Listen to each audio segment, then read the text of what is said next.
ulama gadungan. Aduh, ini harus Pak Guru yang ngomong, kalau saya nggak berani. Kemudian bisnis yang ya begitulah. Sebetulnya bisnis yang dibalut agama itu menguntungkan ya Pak Guru ya. Itu sangat menguntungkan, Pak. Terutama di Indonesia ya. Terutama untuk orang yang mengaku religius atau orang yang mengira bahwa dirinya religius. Seperti apa sih bisnisnya itu? Jadi sebenarnya kisaran 15 sampai 60 juta. Waduh. Itu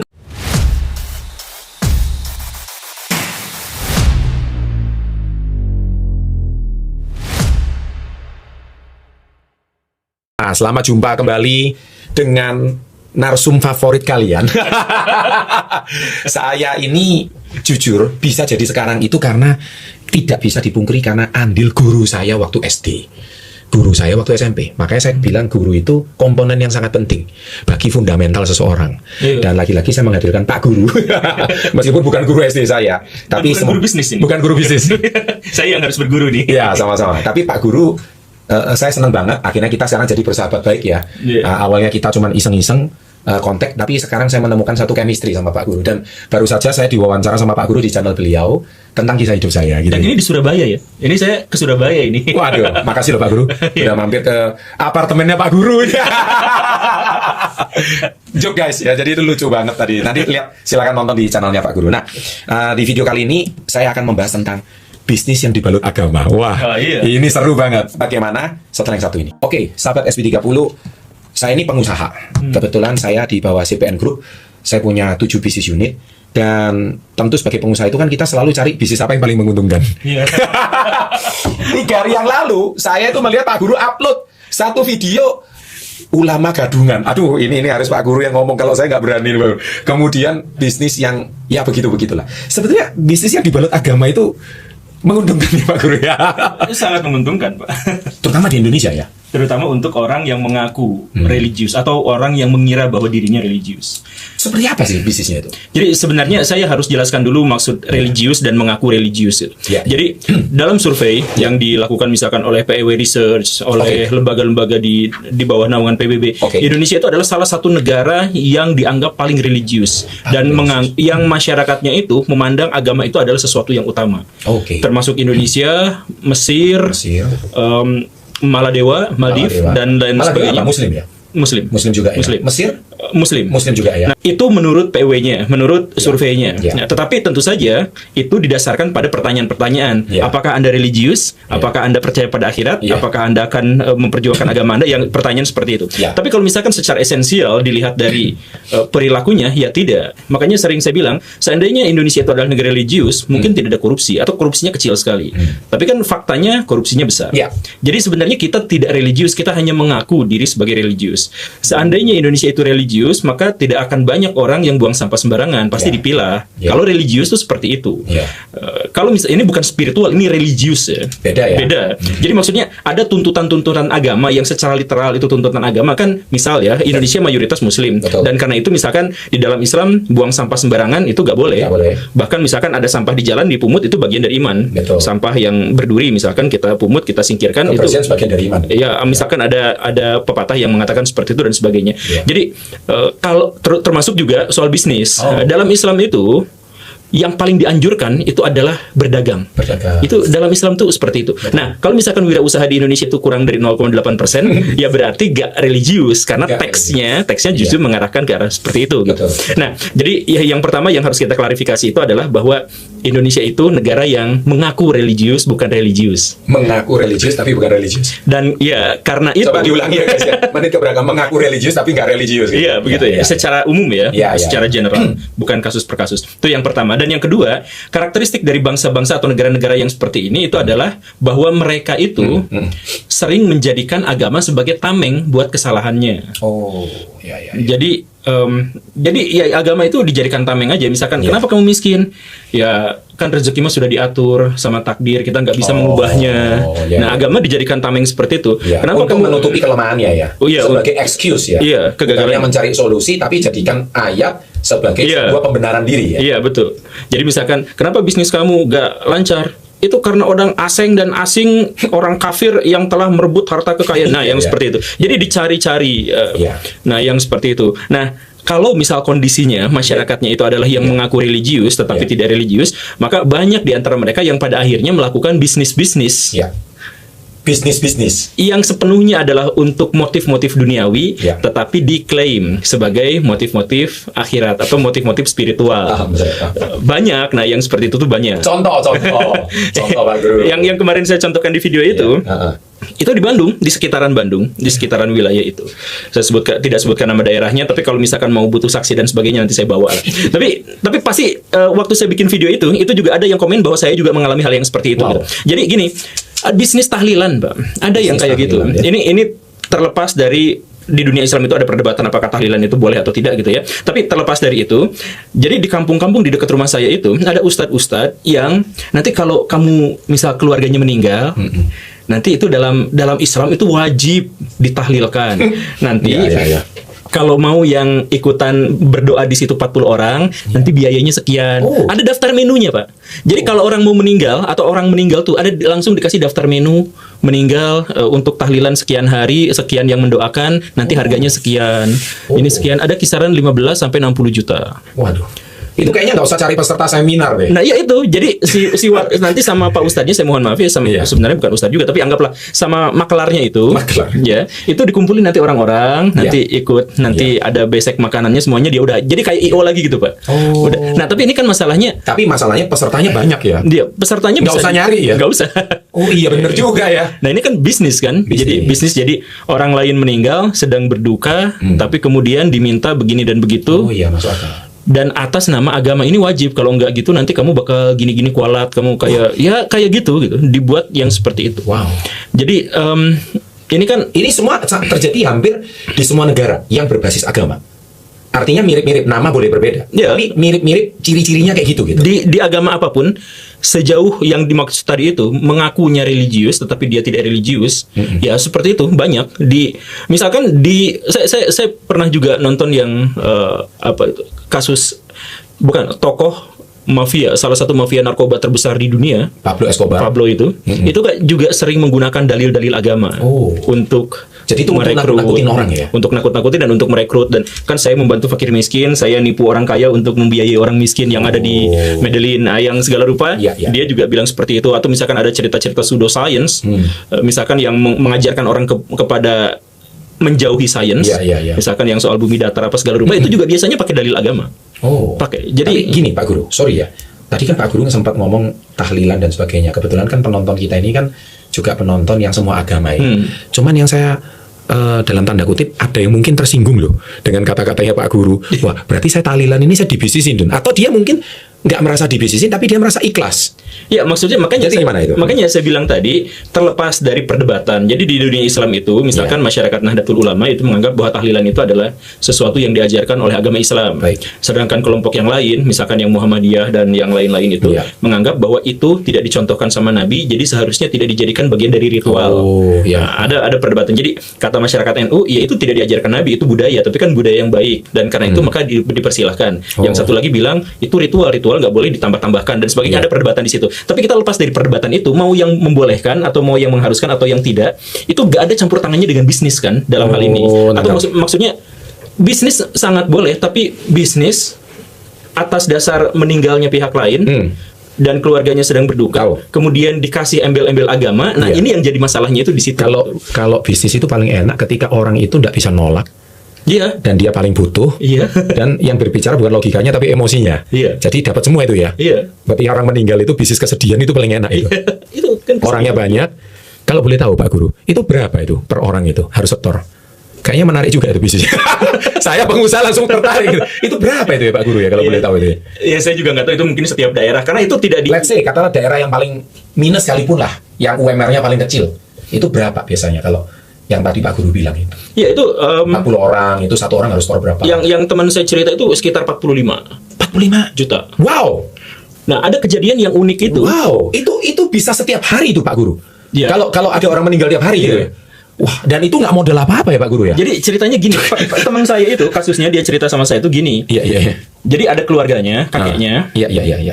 Dia tuh dalam tanda kutip tuh sekarat. Maaf ya bahasanya agaknya, tapi pokoknya udah kritis sekali. Itu udah menghabiskan biaya banyak. Tapi dokter pada waktu itu ngasih harapan. Ada kemungkinan sembuh kalau kita melakukan operasi saat ini juga.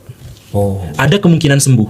Tapi keluarganya bilang, daripada ngeluarin uang dengan kemungkinan 50-50, mendingan ikhlaskan saja biayanya untuk tahlilan. Oh my god. Oh ya. Udah, saya nggak boleh mendebat ini kalau sudah begini nih. Sekali lagi ini saya tidak menghujat soal tahlilannya. Saya itu boleh enggaknya itu di luar perdebatan itu. Tapi soal ada panitia yang kemudian ke masyarakat itu ini nanti sekian puluh juta. Dan mereka percaya dan tidak menolak, dan mereka dengan legowo, dengan rela karena takut dosa. Ditakut-takutin dosa, ditakut-takutin yang. Wah, itu padahal bahkan yang Nahdlatul Ulama pun nggak akan berani mewajibkan ini kan. Ini bagian dari tradisi, tetapi tradisi yang baik gitu kan. Tapi ini sampai ditakut-takutin itu. Jadi 45 juta. Itu menggiurkan loh itu. Ya, itu modalnya nggak pakai modal ya? Ya enggak pakai, cuman bilang aja. Berarti kalau 45 juta itu kalau dibagi 40 jadi per orang kurang lebih store 1 juta gitu, atau bagaimana? Atau harus pihak yang berduka cita itu? Pihak yang berduka cita yang bayarnya, Pak. Wah. Pihak yang berduka cita yang membayar, nanti pihak dalam tanda kutip panitia itu nanti ngumpulin orang untuk berdoa di situ. Jadi bayar 45 juta untuk didoain, Pak. Itu yang kaum UMR rendah. Bagaimana dengan kalau yang sudah level pejabat? Iya, Pak. Itu berarti faktor kalinya lebih tinggi nih. Wow, enak banget ya. Enak banget ya. Enak banget. Makanya ya kalau misalkan bisnis yang seperti ini, itu ada yang lain. Jadi misalkan, nah air minum kayak gini, tampilan nggak apa-apa. Nggak apa-apa, ini kan nggak ada mereknya, Pak. Nah, air minum kayak gini, ini sebenarnya maaf ya. Ada yang beneran, ada ustadz yang karena dianggap oleh masyarakat itu adalah ustadz yang soleh, yang suci gitu. Dia wakil dari Tuhan. Misalkan ada yang seperti itu. Dia minta, masyarakat minta pada dia untuk didoakan pakai air. Ada yang seperti itu. Tapi ada yang sebaliknya. Bukan siapa-siapa, Pak. Bukan siapa-siapa. Tapi langsung air kayak gini dicap air doa menyembuhkan kanker. Iya, bener, Pak. Berarti kayak zaman dulu itu, siapa itu? Anak kecil itu siapa tuh? Ponari. Oh iya. Ya mirip kayak gitu. Tapi ini nggak ngapa-ngapain, Pak, cuman air aja biasa gitu. Dia juga yang ini ya bukan agamawan, bukan siapa aja. Cuman mengatasnamakan pesantren mengatasnamakan ini karena sudah didoakan sama hafiz Quran dari pesantren ini akan menyembuhkan kanker, tumor, gejala-gejala ya yang semacam disebut nama penyakitnya. Disebut di sini di iklan di YouTube ada, di iklan di Google banyak, Pak, kalau misalkan Bapak mau cari itu. Nah, ini dan itu pembelinya ada? Banyak, Pak, banyak. Luar biasa banyak, Pak. Berarti nalarnya udah nggak jalan ya? Bahkan saya juga pernah ditawarin waktu saya sakit dulu, Pak. Ini minum Pak Guru beli? Apa? Pak Guru beli? Orang tua saya yang beli biar sembuh. Oke. Ya saya itu bisnis yang enak ya? Enak. Cuman jualan air ya? Ini modal berapa sih paling gini? 1.000 perak paling? Iya, sama botolnya, sama airnya. Sama airnya ya? Dicap gini aja dari apa? Dijual berapa itu, Pak Guru? Ya ada banyak, Pak, macam-macam ya, tergantung ininya, tergantung niat kita. Atau mungkin dia ngomong seikhlasnya. Ya, tapi orang nggak mungkin bayar 1.000 dong. Iya, nggak mungkin. Tapi ada yang dihargain juga sih, yang 60.000, yang 30.000 itu juga ada. Gila itu. Nah, itu jadi itu salah satu bisnis yang menguntungkan. Ya kan modalnya ini, Pak. Modalnya keberanian doang untuk bisa menyamar menjadi pihak yang lain gitu. Sebentar, saya tertarik dengan Pak Guru yang ngomong keberanian doang dengan menjadi orang lain. Nah, maksud saya adalah keberanian ini tuh kan, saya ada nonton videonya Pak Guru itu yang 3 hari yang lalu, ada orang ngaku-ngaku ya, jadi dia itu berani mengklaim, dan akhirnya terjadi penipuan. Asal yang penting dia berani aja. Dan Indonesia itu gampang banget. Gampang. Seperti kayak gitu. Dan Jadi itu praktek ini sampai sekarang masih merajalela, dan banyak yang dokter gadungan. Mohon maaf, tokoh agama gadungan. Mohon maaf, yang air apa ini gadungan. Pokoknya modal meyakinkan gitu aja ya. Aduh, ngeri ini. Ya, oke. Saya pernah cerita dulu kan, Pak. Jadi salah satu paranormal paling terkemuka di Indonesia dulu. Dia kan sebenarnya nggak punya latar paranormal. Latarnya sarjana ekonomi, ngelamar kerja susah karena kemampuan bicaranya juga terbatas.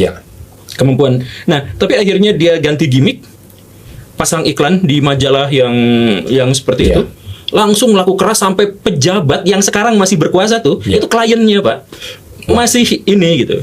Nah, jadi kalau misalkan kita berbicara tentang dunia spiritual, dunia religi dan sebagainya, jadi misal gini, saya berspekulasi aja, saya dalam kondisi sakit. Kalau sakit itu, bahkan kalau kita hanyut di sungai yang deras itu, rumput pun kita pegangin gitu kan ya. Yang sangat rapuh, kita tahu rumput itu rapuh sekali, gampang kecabut. Tapi kalau kita lagi hanyut ya kepegang aja gitu. Jadi dalam kondisi saya misalkan sakit parah, rumah sakit biayanya mahal dan tidak menjamin kesembuhan saya cari siapapun gitu. Nah, jadi saya misalkan datang ke seorang ustadz gitu. Kalau tidak sembuh, saya tidak akan salahkan dia, saya akan cari ustadz yang lain. Tapi kalau sembuh, maka saya akan promosikan dia kemana-mana. Oh, dia berhasil nyembuhin saya. Nah, bisnis berlabel agama itu dimulai dari mekanisme itu. Jadi ketika gagal dia tidak akan dicemooh. Beda kan sama bisnismen. Bisnismen gagal nama baiknya berkurang gitu kan. Nah, tapi kalau ini ketika dia gagal mengobati orang lain, udah diabaikan aja, dia cari orang yang mengaku yang lain, tapi kalau berhasil dia langsung dipromosiin. Oh, ini orangnya sakti, ini orangnya pinter, bisa ngobatin dan sebagainya. Nah, akhirnya bisa. Nah, akhirnya dari situ itu muncul dua kubu. Ada yang ngakunya itu adalah dukun hitam, ada yang ngakunya dukun putih. Nah, yang hitam itu karena sekarang Indonesia mengaku religius itu makin tersisihkan, hanya ada di wilayah Jawa bagian selatan gitu ya, Jawa bagian timur di ujung gitu ya, atau di sebelah barat yang ujung. Nah, yang putih itu sekarang banyak yang ngaku-ngaku itu saya gini. Itu banyak sekali Pak. Dan dengan sedikit keberanian untuk nipu itu berhasil bisa. Sebentar, saya yang nggak habis pikir, mereka itu atas nama agama ngaku-ngaku dan nipu. Mereka tuh ngerti nggak sih kalau mereka tuh nipu?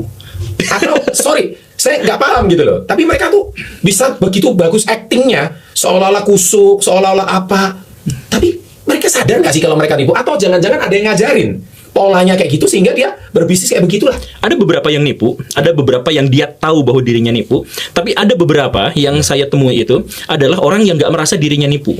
Nah, itu dia maksud saya. Dia menggunakan bahasa yang sangat longgar. Insya Allah sembuh. Nah, kalau insya Allah itu susah diomong. Ada yang sampai mengklaim air ini bisa yang tadi itu kanker apa segala rupa. Betul. Tapi ada yang insya Allah sembuh karena ini berkah dari orang yang mengaji sekian tahun gitu. Ada yang seperti itu. Dan itu akhirnya orangnya juga sebenarnya nggak tahu bahwa dirinya menipu. Dirinya hanya mengira bahwa air itu ada berkahnya karena saya ngambilnya dari orang yang sudah didoakan orang banyak dan sebagainya gitu. Bahkan ada yang menggunakan hasil penelitiannya Pak Masaru Emoto. Yang The True Power of Water. Yang sekarang sebenarnya secara sains udah terbantahkan, tapi itu digunakan. Jadi sebenarnya sekali lagi bukan untuk menyebut seluruh semua orang yang begitu, karena tetap ada yang ikhlas Pak, ada yang mendoakan gitu, gak mau dibayar, gak mau apa, udah sok aja gitu. Tapi ada yang menggunakan itu untuk bisnis, dia bikin sendiri, tatoan apa segala rupa yang kayak gitu. Ya bikin aja. Atau bahkan juga kan sampai kemarin-kemarin akhirnya ketahuan, tapi ketahuannya terlambat. Jadi ada orang yang ke jalan-jalan pakai mobil pick up gitu, terus minta sedekah buat pesantren apa gitu. Sebenarnya untuk memperkaya diri tuh ada yang kayak gitu Pak. Ya orang kan kasih ngelemporin koin atau apa karena iba kan ya. Ya udah ini kan gemi-gemi. Tapi di kardusnya uangnya nggak disetor ke tempat ibadahnya, tapi enggak. Nah itu bisnis agama itu paling enak ya, bisnis paling enak Pak, paling enak. Oke. Bahkan ada yang, tapi ini serem sih Pak. Apa itu? Ada yang sampai main fatwa Pak. Waduh. Jadi sengaja bikin fatwa untuk menghancurkan bisnis pesaing. Wow. Iya wow. Ada juga ustadz, saya mohon maaf ya, ustadz yang suka ngepom-pom saham tuh Pak. Itu ngomong-ngomong pernah masuk channel saya. Tapi oke. Gak masalah, bebas. Ya, tapi maksudnya sekali lagi ya, bukan soal klaim yang saya sampaikan itu, silakan langsung dibuktikan di lapangan. Karena silakan cari misalkan ya, yang dari air ini gitu atau dari pesantren ini, ya silakan aja langsung cross check gitu ke tempatnya gitu. Itu kan jauh lebih baik gitu. Betul. Banyak kan kejadian-kejadian yang kayak gitu. Apalagi produknya Pak Guru? Jadi selain tadi Pak Guru bilang tahlilan, air, apalagi produknya Pak Guru? Atau ada yang ini nih Pak. Dulu di zaman saya kecil tuh yang MLM, MLM dilabelin Islam, produknya udah bikin racun orang lain juga karena itu labelnya. Oh gitu. Saya pernah dulu ya karena saya pengen bisnis dan bisnisnya pengen dalam tanda kutip Islami, ikut MLM yang seperti itu. Saya beli produknya untuk dijual kembali ya seperti biasa ya. Ya tetangga saya marah-marah semua karena langsung bintitan, langsung ngapa segala rupa gitu. Ternyata nggak masuk BPOM, nggak masuk ini kan ini herbal. Kalau herbal kan nggak masuk ke situ. Jadi biayanya sepenuhnya ini untuk anak yatim.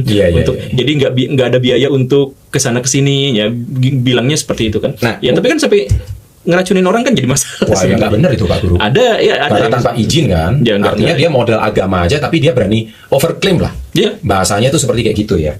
Nah, mungkin saya pernah lihat di kontennya Pak Guru itu yang profitable seperti kayak apa ini? Seperti kayak ruqyah, sedekah, itu gimana ya? Ruqyah ada, ruqyah. Ruqyah gimana itu Pak Guru? Ya, jadi sekali lagi ya, ini kita bicara tidak secara keseluruhan. Ini ada orang yang benar-benar ngeruqyah ini sampai oknum ya, dibayar atau ada, tapi ada juga yang yaitu masang tarif. Saya bisa meruqyah orang gitu ya. Dan itu pakai mengusir roh halus apa gitu ya. Itu pakai hipnosis, Pak. Yes. Jadi dibikin orang jadi kesurupan. Terus bahkan sampai ada yang muntah darah. Itu muntah darah beneran ngerusak tenggorokan orang yang dimaksud itu. Dikasih hipnosis yang kuat sekali, kasih sugesti sampai dia Ya lecet tenggorokan sampai keluar ini. Betul. Ya ada yang sampai dibuat seperti itu dan kemudian dihargakan. Nanti paket sekian, nanti didoakan sekian, nanti akan. Tapi kayaknya itu perlu skill deh Pak Guru. Nah? Kalau yang tadi tahlilan kayaknya nggak perlu skill deh. Ya. Kayaknya ya. Nggak, yang ini tuh nggak pakai skill, Pak. Ini nggak pakai skill. Ini nggak, karena kalau dia hipnosis kan dia perlu skill itu. Nah, itu karena orang yang dimaksud itu biasanya juga mengatakan hipnotis itu haram, itu sulap, itu sihir, nggak boleh. Yang saya lakukan itu bukan, tapi yang saya lakukan itu adalah dari gitulah. Ya gitu. Itu dia menentang hipnotis gitu. Dia menentang apa? Dan mungkin dia juga tidak sadar bahwa yang dilakukannya itu adalah hipnosis juga. Terus dia jualan obat herbal dari situ. Ini korma yang sudah yang kayak gitu. Ya ini minyak zaitun ini. Dan itu laku ya Pak? Oh, laku Pak. Insya Allah Pak. Dengan harga yang bisa ditinggikan juga. Ya sekali lagi bukan untuk keseluruhan, tapi banyak yang kayak gitu, bisa dicek aja yang kayak gitu. Kayaknya di daerah masih seperti itu deh ya. Di kota Pak, di kota-kota besar, di kota-kota besar itu dan banyak. Maaf ya Pak Guru, kadang-kadang konsumennya ini orang yang taraf pendidikan rendah atau tinggi? Yang tinggi pun ada Pak. Nah, ini aneh. Kenapa ke orang pendidikan tinggi yang katanya sarjana, yang katanya S1, S2, tapi kok bisa kemakan yang kayak gini? Itu logikanya tumpul atau gimana nih Pak? Bukan logikanya tumpul, karena berhadapan dengan agama Pak. Oh, nanti berarti otoritasnya lebih otoritasnya kuat. Dia dong. Iya, jadi lagi-lagi agama ini. Iya, makanya sih paling enak memang ya. Ya agama itu bisa dijadiin dagangan politik kan. Itu bisa. Berarti agama kalau dijadikan dengan politik, berarti kalau politik di Indonesia mau sukses terpilih, jadi apapun itu harus dibalut agama dong. Harus sowan sama kiai. Emang calon presiden mana, calon anggota DPR mana yang tidak sowan dulu sama petinggi-petinggi agama itu kan nggak ada. Ya memang. Siap. Itu sudah syarat mutlak. Kalau mau jadi pemimpin bangsa atau pemimpin daerah gitu. Iya. Makanya saya sering bilang sama orang, saya sering bilang gini. Jadi saya tuh termasuk orang yang selalu ingin memperjuangkan bahwa agama itu harus menginspirasi kehidupan politik kita. Jadi politik itu harus terinspirasi. Jadi kalau mau korupsi misalkan, itu ada inspirasi dari agama, bahwa kan itu otoritasnya kuat kan. Nah, tapi yang dilakukan oleh masyarakat kita itu sebaliknya. Agama itu disimpannya di bawah, bukan di atas. Jadi saya sering bilang, mendingan saya hidup di negara yang sekuler, yang memisahkan kehidupan agama daripada yang agamanya itu disimpan di bawah kepentingan-kepentingan politik. Gitu. Kan itu lebih bahaya gitu. Akhirnya apa? Politiknya nggak sehat, agamanya juga banyak yang menyelewengkan. Nah, kecenderungannya akan seperti itu. Iya, kecenderungannya seperti itu. Jadi agama itu nanti disesuaikan dengan kebijakan-kebijakan politik. Iya kan? Iya. Sesuai kepentingan orang yang berkuasa. Sesuai dengan kepentingan orang yang berkuasa. Jadi refleksi kita, manifestasi beragama kita itu jadi hal yang legal. Jadi diatur sama aturan. Pak Guru nggak takut nih ngomong kayak gini nih Pak Guru? Ya enggak lah, kan emang nggak boleh, dalam Islam itu kan nggak boleh seperti itu. Gitu ya Pak Guru. Jadi di zaman dulu itu Pak, saya biar kelihatan kayak ustaz sedikit. Jadi di zaman dulu itu ada seorang khalifah itu, seorang khalifah itu namanya adalah Harun al-Rashid. Dia pengen berkuasa penuh. Betul. Terus dia pilih siapa yang menjadi hakim agung, saya yang jadi ahli agamanya itu di bawah saya. Jadi ada wazir, ada qadi, ada amir. Amir itu penguasa militer, qadi itu hakim yang agama itu, sedangkan yang satu lagi wazir itu perdana menteri. Nah, itu harus di bawah saya. Nah, terus ada seorang qadi yang sangat cerdas, namanya Abu Yusuf. Muridnya Abu Hanifah. Dia syaratkan, saya mau jadi hakim agung di sini karena saya ulama. Saya mau, tapi dengan catatan aturan negara saya yang atur, termasuk khalifah harus ikut aturan saya. Nah, artinya agama itu di atasnya pemerintahan. Nah, akhirnya apa? Pemerintahannya memang kuat karena agamanya nggak abal-abal, nggak bohongan. Benar nggak dijual, nggak dijual, maksudnya nggak dibisniskan. Berarti jadi sebuah tolok ukur ya, acuan ya. Jadi maksudnya kalau misalkan khalifahnya nanti korupsi, ya itu otoritasnya ketuhanan. Korupsi itu berarti ada hukumannya. Jadi khalifah di bawah undang-undang, yang undang-undang itu diatur sama orang-orang terkemuka, sama agamawan, katakanlah seperti itu. Nah, berarti agama ada di atas kekuatan politik. Nah, sekarang agama itu di bawah. Di bawah undang-undang. Di bawah calon-calon. Kalau saya mau jadi presiden, saya harus cari orang agamawan yang pengikutnya paling banyak. Misalkan dari ormas yang paling banyak itu harus ke saya. Ini harus itu kayaknya Indonesia banget. Nah, ini kan jadi gawat. Nah, gini Pak Guru, berarti artinya ada nggak sih kemungkinan untuk Indonesia ini kalau bisnis praktek seperti ini itu ditumpas? Soalnya ini kan menyangkut kepentingan orang-orang tertentu yang terhidupi keluarganya, rumah tangganya oleh praktek-praktek seperti ini. Yang menurut Pak Guru ini praktek-praktek yang dalam tanda kutip sebenarnya dilarang oleh agama atau ilegal lah sebetulnya. Ini misalkan salah satu yang dilarang sama agama ya. Karena ini udah mengakar banget gitu loh. Ya, ini yang kecil aja. Masjid itu boleh didirikan. Ya tentu saja sangat dianjurkan untuk didirikan. Oke. Nah, tapi tidak boleh dihias. Tidak boleh dibuat mewah. Oh. Tidak boleh dibuat mewah. Bahkan ada perdebatan panjang soal kemewah-mewahan itu. Boleh mewah asal masyarakat di sekitarnya sudah makmur. Jadi itu adalah karena rakyatnya makmur, jadi nyumbang ke masjidnya besar. Dan kalau misalkan kita nyumbang ke masjid, bukan untuk renovasi masjid, bukan untuk memperindah masjid, tapi masjid harus menggunakan itu untuk kehidupan sosial. Fakir miskin itu ditampung. Anak yatim itu ditampung. Nah, nanti donasi untuk masjid diserahkan kepada mereka, diberdayakan. Makanya sampai ada masjid yang punya pesantren, masjid yang punya sekolah kayak gitu kan. Ya kan jadi nyumbang ke masjid tapi untuk ini. Nah, sekarang dibalik. Jadi bangun masjid sampai minta di pinggir jalan kecerek. Ternyata hanya untuk memperindah bagus, biar bagus. Nah, sesudah bagus apa? Orang yang beristirahat di situ dilarang tidur di sini. Apa begini-begini nanti masjidnya dikunci. Kecuali pas waktu sholat saja dan sebagainya. Nah, ini kan jadi kebalik. Nah, praktek kebalik yang seperti itu tuh banyak terjadi, Pak. Gitu. Iya, jadi dibalik. Jadi yang tadi itu pada akhirnya, jadi karena masyarakat itu tidak tahu bahwa atau sebagian masyarakat itu tidak tahu bahwa agama itu kalau misalkan interaksinya dengan kehidupan politik itu sebenarnya harus menjadi inspirasi kebaikan, tapi bukan tameng kejahatan. Bedanya inspirasi kebaikan sama tameng kejahatan itu apa ya? Itu kan gak banyak yang bias. Itu bias. Tidak benar-benar tidak dipahami. Ini maksudnya apa? Jadi kalau misalkan ada seorang agamawan merekomendasikan seorang pemimpin politik untuk begini dan begitu, itu sebenarnya karena dia terinspirasi karena kebaikannya atau karena dia jualan. Kan masyarakat tuh gak bisa sampai sekritis itu. Gak bisa. Karena nalarnya udah tumpul dengan iman itu. Nah, karena itulah pada akhirnya bisnis. Makanya ada sebuah perkataan yang sangat terkenal dari Ibnu Rushd. Cara terbaik untuk membodohi orang bodoh itu adalah dengan mencampur adukan antara kebaikan, antar agama dengan keburukan. Balutlah setiap kejahatan dengan agama, kamu bisa menguasai orang bodoh. Wow. Guys, jadi video kali ini memang sensitif banget. Saya disclaimer. Tapi memang saya rasa ini mungkin mewakili keresahan dari masyarakat kita yang mungkin generasi sekarang mereka lebih kritis ya. Karena Pak Guru kan berani speak up. Mungkin kalau di kampung-kampung mereka tuh mau speak up tapi nanti takut kualat sama orang tuanya. Ngasih konten ini, loh ini loh mah. Ini loh Pak Guru yang ngomong kayak gini. Hus, kualat, tutup YouTube-nya. Banyak yang kayak gitu, Pak. Banyak ya. Hus, ini ngaco ini ya. Padahal Pak Guru di sini berusaha untuk meluruskan ya.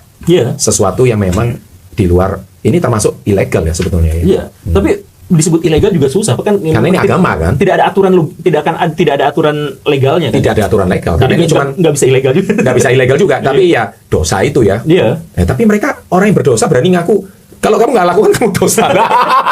Orang yang berdosa ngomong ngajari orang yang berdosa itu udah gimana itu ceritanya makanya saya tuh berprinsip gini kan dalam kepercayaan agama Islam sebuah bangsa itu kalau bertakwa itu pasti makmur.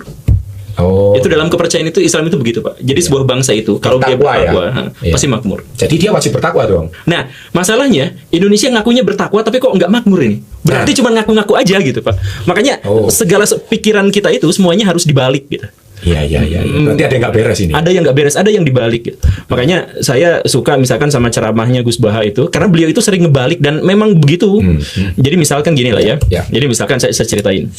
Kata Gus Baha itu gini, kalau kamu berdoa di dalam sholat untuk minta kekayaan, nah itu sebenarnya salah.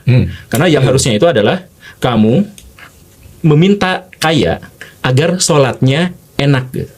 Jadi bukan sholat untuk kaya, tapi kamu harus kaya raya dulu. Berdoa mintanya minta kaya, minta apa? Supaya sholatnya khusyuk gitu.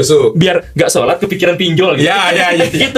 Paham. Nah itu soalnya sinetron kita itu kayaknya berdoanya itu kayaknya hidupnya susah. Itu. Diajarkan begitu gitu ya. Bahkan yang tadi itu, Bapak bisnis yang agama paling kecil itu. Bapak kalau sekarang lihat pengemis di pinggir jalan, assalamualaikum gitu. Jadi label-label Islam digunakan untuk ngemis. Yang pakai kerudung, baca. Kalau di Bandung kalau ngemis, saya mohon maaf ya, kalau ngamen ya, ngamen itu sholawatan sekarang. Waduh. Jadi kesannya agama Islam itu kayaknya kok miskin amat. Iya. Persepsinya jadi seperti itu gitu ya. Ya saya nggak tahu niatnya seperti apa. Mungkin niatnya memang sekalian ngamen, sekalian ibadah. Saya juga nggak tahu gitu ya. Tapi kan ini bisa ya itu dipahami. Tapi memantik rasa iba orang dong. Ini kasihan. Ini orang lagi baik ini. Iya, itu dia. Ini disumbangin gitu ya. Iya. Jadi pakai kerudung, assalamualaikum gini-gini atau ya yang kayak Padahal itu sebenarnya nggak boleh ya. ya nggak boleh lah. Nggak boleh ya. Di dalam Islam ngemis tuh boleh tapi bukan sebagai profesi. Ngemis itu dalam kondisi sangat darurat. Iya. Misalkan saya mohon maaf ya. Ya. Waktu kehidupan Bapak di usia 21 tahun itu, Bapak Betul. boleh ngemis. Kalau dalam Islam. Harus boleh ngemis ya sebetulnya. Bukan harus tapi boleh ngemis. Boleh ngemis. Saya boleh ada pilihan ngemis kalau dalam Iya, Islam. Ya. Tapi saya tidak memilih ngemis waktu itu ya. Iya. Saya pilih jualan gitu. Itu juga nggak boleh jadi profesi sebenarnya. Jadi ngemis itu kalau misalkan punya hutang yang terlalu banyak dan kita nggak punya dan kita mengancam kehidupan kita gitu, atau kita nggak punya penghasilan apapun dan pokoknya mah dalam kondisi yang darurat gitu. Dan profesi ngemis itu kan nggak darurat lagi, Pak. Orang udah penghasilannya harian kan, itu nggak bisa lagi darurat. Itu udah ngontrak rumah mereka itu kan, udah ada handphone, udah. Ya, tapi itu jualannya itu agama. Yang kecil sekecil itu aja jualannya agama, gitu. Apalagi yang gede-gede. Video kali ini kayaknya reaction dari video Pak Guru yang terakhir deh. Tapi saya seneng banget karena kebetulan di video saya ini kan di channel kami itu kan channel finansial sama channel bisnis. Makanya mungkin penonton kita itu ngomong bisnis apa yang enak ya. Ini bisnis yang menginspirasi. Ini sebenarnya sarkas ya guys ya. Iya, jangan itu. Jadi kalian itu jangan, sekali lagi ini sarkas. Ini videonya ini memang tujuannya ini sebenarnya nyindir kepada praktek-praktek yang sebetulnya mengatasnamakan agama dengan cara yang tidak benar. Dan tambahan sedikit lagi, Pak. Boleh. Ada ustadz dadakan, Pak. Oh. Jadi ustadz dadakan itu, Kayaknya di semua agama ada deh. nah iya itu ada. Bukan cuma ustadz deh ya. Ya, kita memang berbicara untuk ini, cuman karena latar saya Semua- Muslim, iya, betul, jadi saya betul, ceritain betul. gini. Betul. Karena ini teman saya yang ngalamin. Iya. Jadi dia pengusaha kayak Bapak. Ya. Bangkrut. Ya pengusaha biasa kan, bangkrut Nah, itu itu hal yang biasa. biasa. Nah, dia bangkrut, tapi dia langsung minta seorang ahli gimmick. Oke.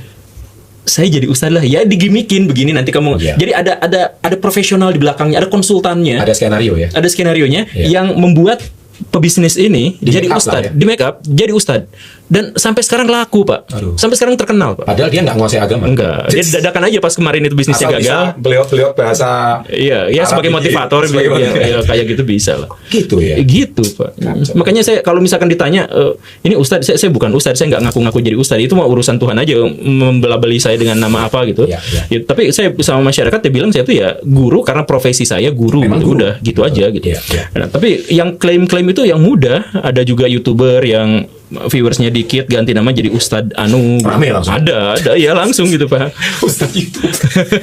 Makanya itu ya, saya itu pernah Pak Guru, lucu banget. Saya itu kan termasuk konten kreator lama ya. Ya. Saya membangun channel ini 10 tahun yang lalu ya. Waduh. Saya ini kan pebisnis ya. Hmm. Masuk ke YouTube. Ada satu subscriber, bukan subscriber, nggak tahu itu komen. Itu sampai sekarang saya nggak lupa deh. Dia bilang, ini pengusaha gadungan. Masa pengusaha cari AdSense? Saya tuh mau ketawa gitu Pak Guru. Ya ampun. Ya mungkin gitu kali ya. Kalau Iya. tahu kayak gini, mestinya saya jangan jadi pengusaha, saya jadi ustadz aja gitu. View-nya lebih ramai ya? Nah itu Pak, yang itu tak. Nah saya mohon maaf ya, ini bukan ini, tapi memang kejadiannya banyak. Iya, iya, iya. Nah, Bapak ngaku-ngaku mualaf Pak, langsung Iya. banyak job Pak. Oh gitu. Iya, Pak. Kalau saya ngaku mualaf ya, aduh. Ini sindiran ya guys ya. Ini sekali lagi, mohon maaf, sekali lagi nggak menyinggung siapapun karena ini ranah agama. Tapi yang Pak Guru tadi sampaikan memang benar. Itu memang praktek terjadi. Gitu ya. Terjadi. Sekali lagi bukan hanya di dalam agama Islam, cuman karena latar saya Muslim, ya saya Iya. perkenalkan apa yang saya alami gitu aja, apa yang saya Waduh. lihat gitu. Ya kayak gitu. Itu bahkan ustadz-ustadz yang beneran yang dari pesantren, saya pesantren berapa belas tahun jadi ustadz kalah sama dia yang baru kemarin masuk Islam. Dia lebih terkenal daripada saya. Ya itu karena ya itulah. Seperti itulah ya. Seperti itu. Jadi itu salah satu bisnis yang menguntungkan. Sudah guys, tambah lama tambah ngaco ini kita.